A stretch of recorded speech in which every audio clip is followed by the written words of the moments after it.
Industry lab के YouTube channel में आप लोग का स्वागत है। आज से हम आप लोगों के लिए क्लास 10th के इंग्लिश बिहाइव से रीडिंग स्टार्ट कर रहे हैं। इसमें फर्स्ट चैप्टर है अ लेटर टू गॉड, जो कि GL फ्लुएंट्स के द्वारा लिखा गया है। और इसमें अब हम लोग आगे बढ़ते हैं, देखते हैं कि जैसा कि हमारा फर्स्ट पैराग्राफ है,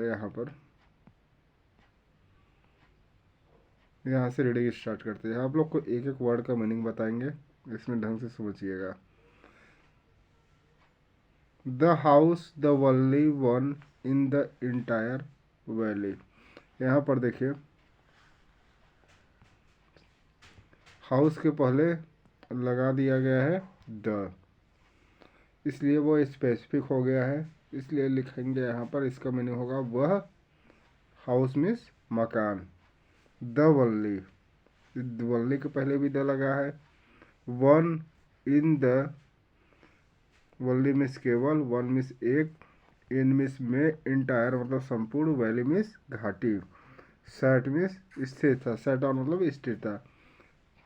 ठीक है, अब इसके आगे देखिए, क्रेस्ट मीन्स चोटी, ऑफ मीन्स के, ए मीन्स ओ मीन्स एक, लो मीन्स निचली, हिल मीन्स पहाड़ी। अब इसका पूरा हिंदी क्या निकल के आएगा, वह मकान। द हाउस मीन्स वह मकान।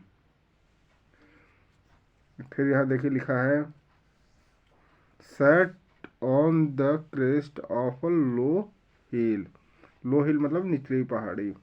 वह मकान जो निचली पहाड़ी की चोटी पर, क्रेस्ट मीन्स चोटी, की चोटी पर स्थित था, पूरी घाटी में अकेला स्थित था। उम्मीद है आप लोग को ये लाइन समझ में आया होगा। यहाँ से स्टार्ट करेंगे। द हाउस मतलब वह मकान जो निचली पहाड़ी की चोटी पर, यहाँ से अब होगा crest of a low hill means निचली पहाड़ी की चोटी पर स्थित था और पूरी घाटी में अकेला था। इंटायर वैली में संपूर्ण घाटी। फिर आगे बढ़ते हैं। From this height one could see the river and the field of ripe corn dotted with the flowers that always promised a good harvest. From this height मतलब इस ऊंचाई से, फ्रॉम दिस हाइट मीन्स इस ऊंचाई से, one could see, one could means कोई भी, C means देखना, रिवर मीन्स नदी, एंड मीन्स और, फील्ड मीन्स मैदान। ठीक, कोई भी देख सकता है नदी, और राइप मीन्स पके, कॉर्न मीन्स धान, पके धान के खेत, डॉटेड विथ द फ्लावर मतलब फूलों से लदे हुए, सी मीन्स देख सकता था। फिर से एक बार देखिएगा। फ्रॉम दिस साइड मतलब इस घाटी से, इस ऊंचाई से, वन कुड सी कोई भी क्या क्या देख सकता था, नदी, पके हुए धान के खेत के फूलों से लगे हुए देख सकता था। उम्मीद है कि आप लोग को ये लाइन समझ में आया होगा। अब आगे बढ़ते हैं। द ओनली थिंग, अब इसके आगे देखिए लिखा है ना, अभी सॉरी बताना भूल गए,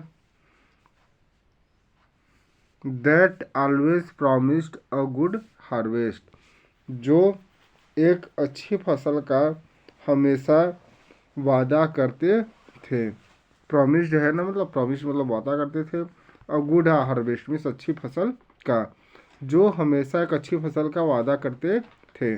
the only thing the earth needed was a downpour और एट लीस्ट अ सावर। अब यहाँ एक मिनट का अर्थ देखिएगा। द ओनली थिंग मतलब सिर्फ एक चीज़ थी। क्या चीज़ थी? अर्थ पर मतलब पृथ्वी पर नीडेड मतलब ज़रूरत, वाज मीन्स था, और मीन्स एक, डाउन पोर मीन्स वर्षा, और मीन्स या एट मतलब एटलीस्ट मतलब कम से कम, असावर, असावर मतलब बौछार, बारिश की बौछार होती है ना उसकी। तो देखिए हुआ क्या इसका अर्थ, पृथ्वी को केवल एक वर्षा या कम से कम एक बौछार की आवश्यकता थी।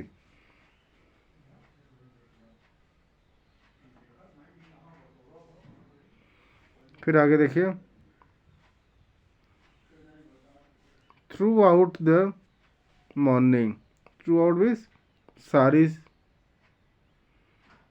इन द मॉर्निंग मतलब सारी सुबह, लैंचो who knew his field intimately had done nothing else but see the sky towards the north east।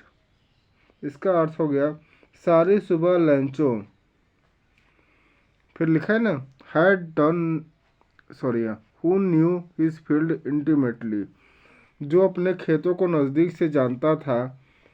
फिर यहाँ से अर्थ आएगा नॉर्थ ईस्ट से, उत्तर पूर्व दिशा में आकाश की ओर देखते रहने के सिवाय उसने कुछ नहीं किया था। टुवार्ड्स मीन्स के सिवाय, की ओर, सॉरी, की ओर, आकाश की ओर के सिवा देखने की सिवा उसने कुछ भी नहीं किया था। हैड डन नथिंग मतलब कुछ भी नहीं किया था। फिर से एक बार इस लाइन को देख लीजिएगा अच्छे से, सारी सुबह लंचो, जो अपने खेतों को नज़दीक से जानता था, उत्तर पूर्व दिशा में आकाश की ओर देखते रहने के सिवाय कुछ नहीं करता था। आगे बढ़ते हैं।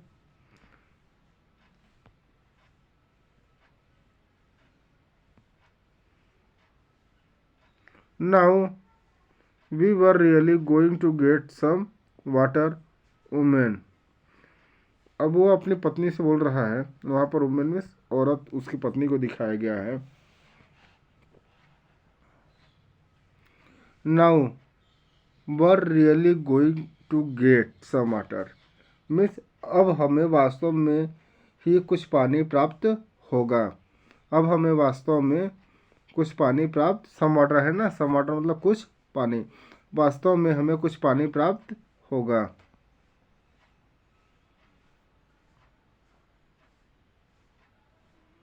The women who was preparing supper, वो अपनी पत्नी से बोला कि अब हमें वास्तव में कुछ पानी प्राप्त होगा।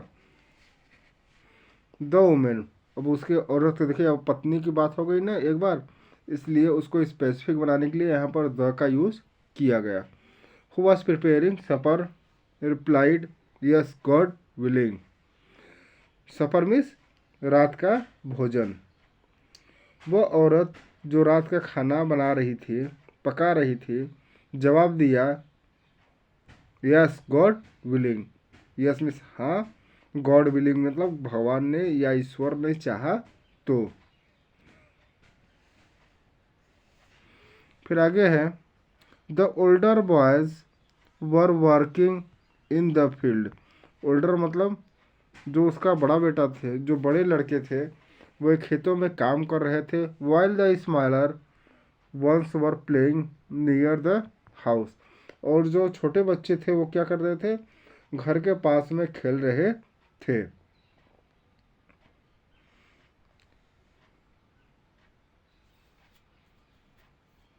फिर आगे है, देखें, अनटिल मीन्स जब तक, the women called them to them all, जब तक उस औरत ने उनको बुलाया, उन सबको बुलाया। कम फॉर डिनर, खाने के लिए आ जाओ। फिर आगे देखें, it was during the meal that just as, it was during the meal, क्या हुआ था, खाने के समय, just as, just as Lencho had predicted. Predicted means आप लोग एक एक वर्ड का मीनिंग लिख लीजिएगा। प्रेडिक्टेड मीन्स होता है भविष्यवाणी, जैसा लैंचो ने भविष्यवाणी किया था। Big drop of rain began to fall, क्या होने लगा? वर्षा की बड़ी बड़ी बूंदें गिरना प्रारंभ हो गई।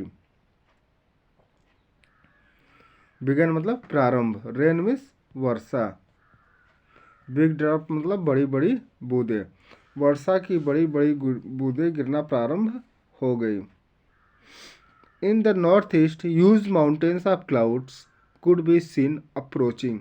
इन द नॉर्थ ईस्ट, अगर हम लोग देखें तो उत्तर पूर्व, नॉर्थ ईस्ट मतलब नॉर्थ मीन्स उत्तर, ईस्ट मतलब पूर्व, मतलब उत्तर पूर्व दिशा में बादलों के विशाल पर्वत आते हुए देखे जा सकते थे। देखिए ह्यूज माउंटेन मीन्स, ह्यूज मतलब विशाल, माउंटेन्स मीन्स पर्वत, ऑफ क्लाउड्स किस आप में इसका क्लाउड्स मतलब बादलों के, कुड बी सीन मतलब देखे जा सकते थे, अप्रोचिंग मतलब आते हुए।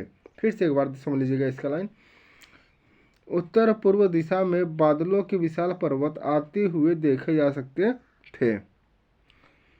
The air was fresh and sweet, हवा ताजी और मधुर थी।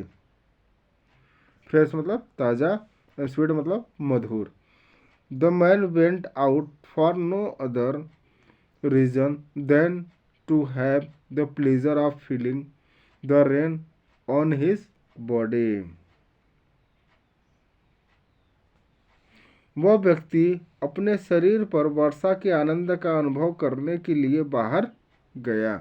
देखिए लिखा है ना द मैन, वह मैन को, सॉरी यहाँ मैन को स्पेसिफाई किया गया है, इसलिए यहाँ पर लगाया गया है द मैन। वेंट आउट मतलब बाहर गया, फॉर नो अदर रीजन तो कोई भी और कारण नहीं था, अपेक्षा to have pleasure of feeling the rain on his body, वर्षा के आनंद का अनुभव करने के लिए वह आदमी कहाँ गया? बाहर गया।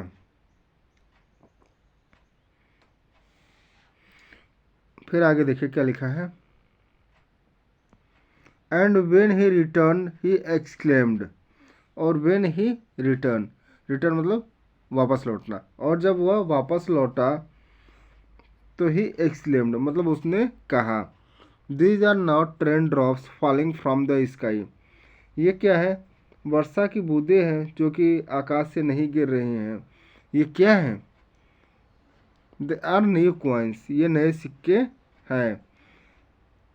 The big drops are 10 cent pieces and the little ones are 5।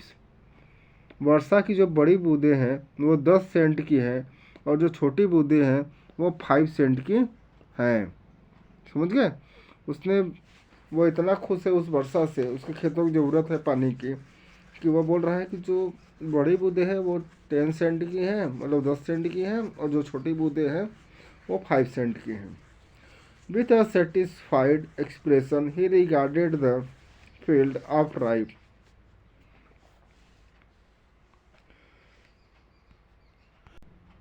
देखिए बच्चों, हम लोग अगले पैराग्राफ पर चलते हैं। With a satisfied expression means हो गया विद ए सेटिस्फाइड, सेटिस्फाइड मतलब संतुष्टिपूर्ण भाव, एक्सप्रेशन मीन्स भाव। ही रिगार्डेड, रिगार्डेड मतलब ध्यान से देखना, फील्ड मीन्स मैदान को, राइप मीन्स कच्चे, राइप मीन्स पके, कॉर्न मीन्स धान, विथ इट्स फ्लावर उसके फूलों के साथ, ड्रेप्ड मतलब ढके हुए थे, इन अ कर्टेन, कर्टेन मीन्स आवरण, ऑफ रेन बारिश के। देखिए अब इसका पूरा हिंदी क्या होगा। संतुष्टिपूर्ण भाव से उसने पके अनाज को उनकी फूलों के खेतों में देखा जो वर्षा के आवरण से ढके हुए थे। समझ गए? अब आगे है, एक एक वर्ड का मीनिंग आप लोग को बता रहे हैं, फिर देख लीजिएगा। सेटिस्फाइड एक्सप्रेशन मतलब संतुष्टिपूर्ण भाव, सेटिस्फाइड एक्सप्रेशन में संतुष्टिपूर्ण भाव, रिगार्डेड मतलब ध्यान से देखना, ड्रेप्ड मीन्स ढके, कर्टेन मीन्स आवरण, ऑफ रेन मतलब वर्षा के ढके हुए आवरण। फिर से एक बार लाइन देखिए, संतुष्टि भाव पूर्ण भाव से उसने पके अनाज को उनके फूलों के खेतों में देखा, वर्षा के आवरण से ढके हुए थे। बट देखिए आगे क्या होता है, but suddenly a strong wind began to blow. लेकिन अचानक से एकाएक क्या होता है, हवा बहने लगती है। बिगेन टू ब्लो मतलब हवा बहने लगती, विंड बिगेन टू ब्लो मतलब हवा बहने लगती है। And along with the rain very large hailstones began to fall. फिर यहाँ पर है देखें,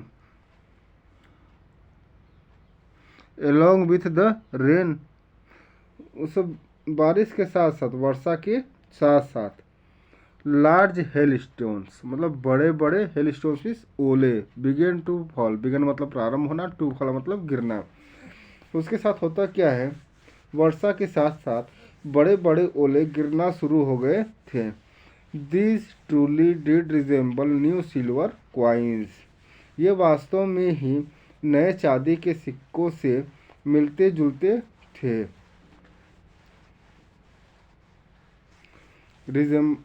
दिस ट्रूली मतलब ये सत्य बात है। रिजेंबल मीन्स होता है प्रतीत होना। न्यू सिल्वर कॉइन्स, न्यू मतलब नया, सिल्वर मतलब चांदी के, कॉइन्स मतलब सिक्के। ये कैसा प्रतीत हो रहे थे, चांदी के सिक्के से प्रतीत हो रहे थे।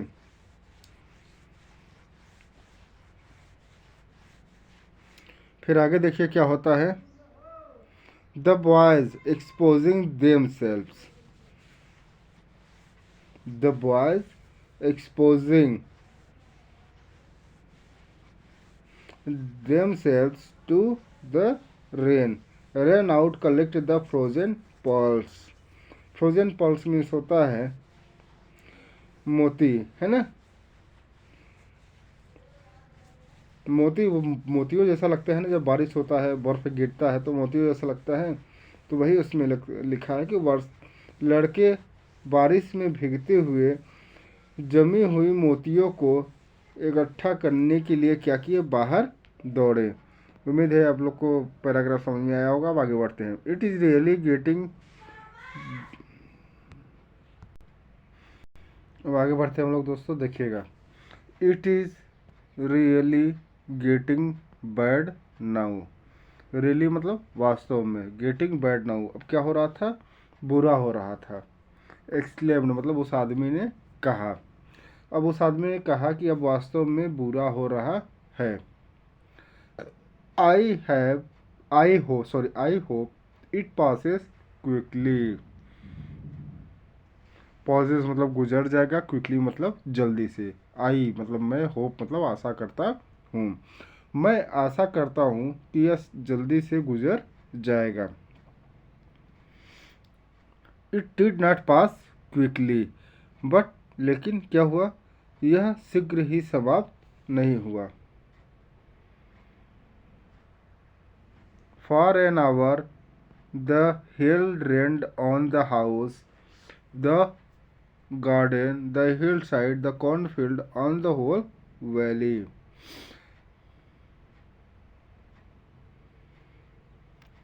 देखिए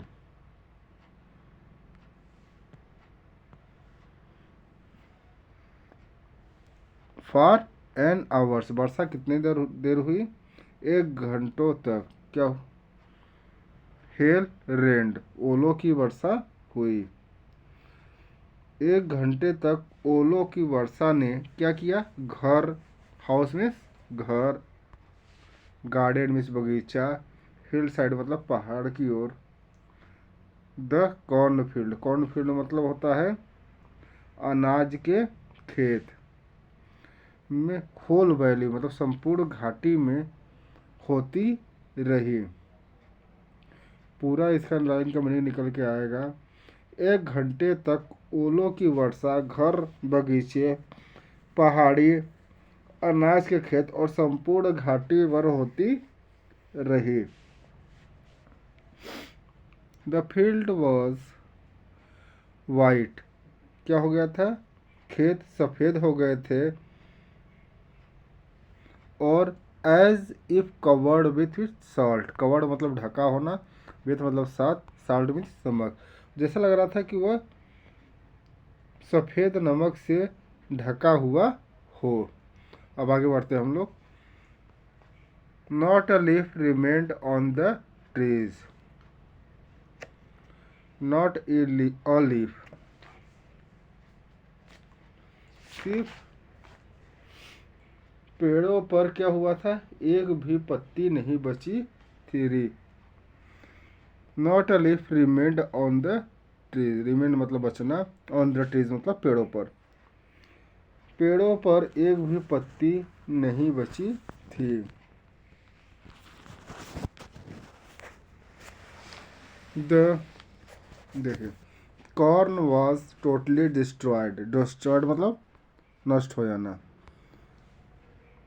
जो धान की खेती थी वह पूरी तरीके से नष्ट हो गई थी।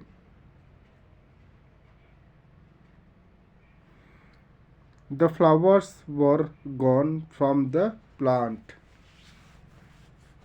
जो फूल थे उसके पौधों से गिर गए थे। गॉन मतलब गिरना यहाँ पर अर्थ है। जो गोवेड तक गॉन, गॉन में चला जाना, तो यहाँ चले जाने का अर्थ है गिरने से। तो पौधे हैं, अब वो फूल जो है वो पौधों से गिर गए थे। Lencho soul was filled with sadness. Sadness means दुखी। जो लेंचो का सोल मीन्स आत्मा थी वह दुखों से भर गई या उदासी से भर गई। When the storm had passed, जब तूफान समाप्त हुआ तो had passed means गुजर गया या समाप्त हो गया। He stood in the middle of the field and said to his sons, वह खेतों के बीच में खड़े होकर अपने पुत्रों से कहा, A plague of locusts would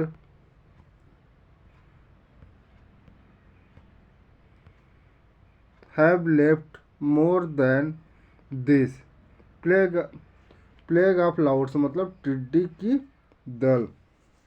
would have left more than this, वो भी क्या कर देती है, अपने पीछे बहुत कुछ छोड़ देती है। लेकिन इस ओलावृष्टि ने कुछ भी नहीं छोड़ा। The hail has left nothing, मतलब जो ये ओलावृष्टि थी उसने कुछ नहीं छोड़ा। This year we will have no corn. इस साल, दिस ईयर मतलब इस साल, we will have no corn, हमें बिना अनाज के रहना पड़ेगा। That night was a sorrowful one, वह एक दुखद रात थी। सॉरोफुल मतलब दुखद, वह रात एक दुखद रात थी। All our work for nothing, हमारी सारी मेहनत व्यर्थ चली गई। ऑल आवर वर्क मतलब हमारी सारी मेहनत, फॉर नथिंग मतलब क्या चली गई, व्यर्थ चली गई। There's no one who can help us, कोई व्यक्ति नहीं है जो हमारी सहायता कर सके। We shall all go hungry this year, इस वर्षा हम सबको भूखा रहना पड़ेगा। वी शैल मतलब हम सभी लोगों को रहना पड़ेगा, कैसे, भूखा। हंग्री मीन्स भूखा। दिस ईयर मतलब इस साल हम लोगों को भूखा रहना पड़ेगा, क्योंकि जो भी उसकी फसल थी सब नष्ट हो गई। अब बेचारे को कौन है जो उसकी मदद करेगा, ऐसा वो सोच रहा है। आगे देखिए क्या होता है। But the hearts of all who lived in that solitary house in the middle of the valley.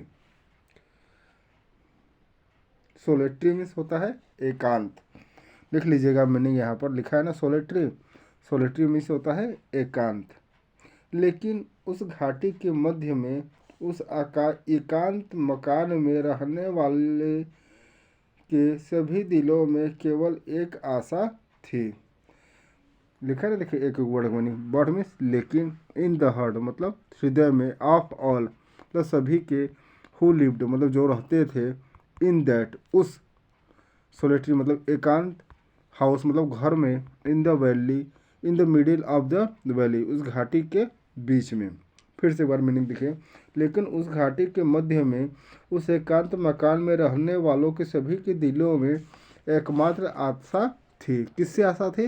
There was a single hope, help from God. एक ही आशा थी, भगवान की आशा थी, भगवान की मदद की आशा थी। Don't be so upset, don't be so upset, इतना मत घबराओ। Even though this seem like a total loss, यद्यपि यह एक पूर्ण विनाश की भ्रांति लग रहा है। इवन लिखा है ना यहाँ पर, देखिए, even though this seem like a total loss, ये क्या लग रहा है? एक विनाश की भ्रांति लग रहा है। रिमेंबर, रिमेंबर मीन्स याद रखो। No one dies of hunger, कोई भी भूख से नहीं मरता। कहते हैं ना, जहाँ आशा है वहीं आप कर्म करते हैं और उसी पर आगे जैसे ही आप उम्मीद लगाएंगे वैसा ही काम करेंगे और आगे बढ़ेंगे। तो वो सोच रहा है कि कोई भी भूख से नहीं मरता। That's what they say, no one dies of hunger. लोग यही बात कहते हैं, कोई भूख से नहीं मरता। All through the night Lencho through out thought only of his one hope. All through the night मतलब पूरी रात। लेंचो थॉट, थॉट मतलब सोचना, ओनली केवल, ऑफ हिज वन होप केवल अपने आशा के बारे में। अब इसका पूरी लाइन का मीनिंग होगा, सारी रात भर लेंचो अपनी एक आशा के बारे में सोचता रहा, मतलब होप मीन्स आशा या उम्मीद। The help of God, God परमात्मा की सहायता। हुज आइज मतलब जिसकी दृष्टि, as he had been instructed जो कि व्यक्ति की अंतरात्मा की भांति सर्वत्र रहती है। सी एवरीथिंग सब कुछ देखता है। Even what is deep in one the conscious,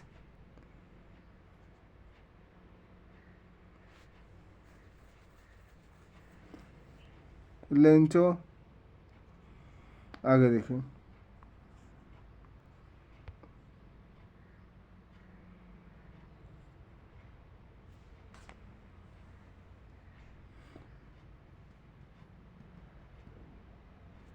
was an ox of a man working like a animal in the field।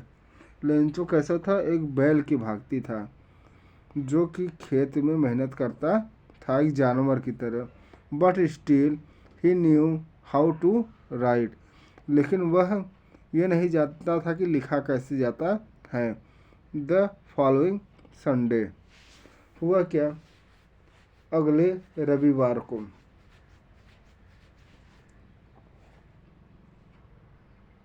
The following Sunday मतलब अगले रविवार को। At daybreak he began to write a letter which he himself would carry to town and place in the mail.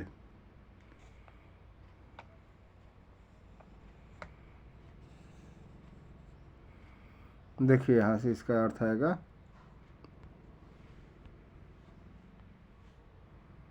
The following Sunday मतलब अगले रविवार को, at day break मतलब छुट्टी के दिन, ही बिगेन टू राइट वो लिखना प्रारंभ करता है। अ लेटर मतलब एक पत्र, बीच मतलब जिसे, अब यहाँ पत्र के बारे में बात हो रही है ना, इसलिए बीच का प्रयोग किया गया है। ही हिमसेल्फ वह स्वयं, वुड कैरी टू टाउन वो क्या करता है उसको लेकर जाता है, प्लेस इन द मेल जो उसके शहर में डाक में था वहाँ पर वो खुद ले जा करके डाल देता है। वो क्या करता है? अगले सुबह छुट्टी के दिन वो लिखना चालू करता है, पत्र लिखता है और वह अपने शहर का जो एक डाक था वहाँ पर ले जा करके डाल देता है। It was nothing less than a letter to God, यह कुछ भी नहीं था। परमात्मा को लिखे गए पत्र में कम से कम कुछ भी नहीं था। आगे देखिए, अब देखिए इसी यहीं से इस चैप्टर का नाम पड़ा है अ लेटर टू गॉड। वह भगवान को पत्र लिखता है।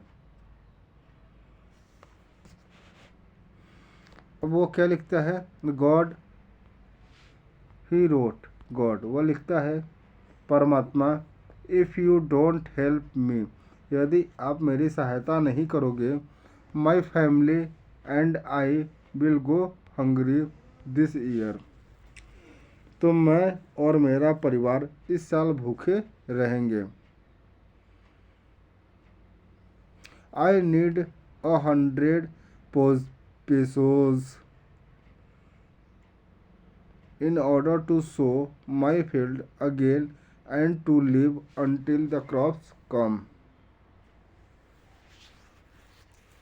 मुझे अपने खेतों को फिर से बोने के लिए, सो मतलब बोना, मुझे अपने खेतों को फिर से बोने के लिए और अगली फसल पकने तक जीवित रहने के लिए। देखा यहाँ लिखा है ना, एंड टू लिव मतलब जीवित रहने के लिए, अनटिल मतलब तब तक, द क्रॉप्स कम जब तक फसल उग रही जाता तब तक लिए उसे 100 पैसे, नीड 100 पेसेस लिखा है ना, मतलब उसे 100 पेसोस की ज़रूरत है। वह भगवान को पत्र लिखता है कि मुझे अपने खेतों को फिर से बोने के लिए तथा अगली फसल तक पकने के लिए मुझे 100 पेसोस की ज़रूरत है। बिकॉज द हेल स्टॉर्म, क्योंकि ओलावृष्टि ने, अब जो हुआ बेचारा वो अपनी जो भी पीड़ा थी वह पत्र में लिखता है। ही रोट टू गॉड, वह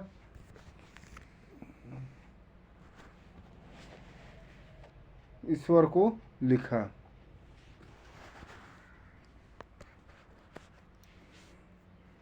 ऑन द एनवलप, लिफाफे पर, put the letter inside and still troubled went to town, उसने पत्र को लिफाफे में डाला और परेशान हुआ कस्बे जो उसका शहर था वहाँ गया। अब वही आगे देखिए क्या होता है। At the post office he placed a stamp on the letter and dropped it into the mail box. वह क्या करता है, वह पोस्ट ऑफिस पहुँचता है, पोस्ट ऑफिस मतलब डाकघर पहुँचता है और वहाँ पर स्टैम्प लगवाता है और वह उसे जो बॉक्स होता है ना, मेल बॉक्स, उसमें डाल देता है। यहाँ तक देखिए, वीडियो काफ़ी लंबा ना हो इसलिए वीडियो को हम यहीं तक रुकते हैं। अब इससे आगे का हम एक दूसरे वीडियो में लेकर के आएंगे। यदि आपको ये चैप्टर यहाँ तक समझ में आया तो इसे लाइक सब्सक्राइब कर लें और अपने विचार को कमेंट में ज़रूर लिखें कि इसमें क्या परिवर्तन या किस तरीके से किन चीज़ों पर आपको और भी वीडियो चाहिए। Thank you everyone.